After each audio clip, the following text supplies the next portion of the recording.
Северные народы веками жили в гармонии с природой. Их легенды учат, даже ветер здесь живой. Но что скрывается за этими поверьями? И почему обидеть стихию значит навлечь беду? В мифах Севера каждая стихия – это дух. Ветер – посланник небес, вода – источник жизни, огонь – очищение, земля – мать всего живого. Но самый своенравный из них – ветер.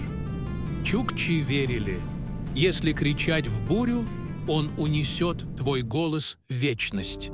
Ненцы шептали просьбы, чтобы не разгневать его холодное дыхание. Эти легенды – не просто сказки. Запрет рубить священные деревья или загрязнять реки стал основой экологии задолго до науки. Духи природы учили – брать можно только то, что необходимо, иначе ветер унесет удачу, вода отравится, а земля перестанет кормить. Сегодня прогресс сталкивается с древними законами, но даже скептики признают, в этих легендах мудрость выживания.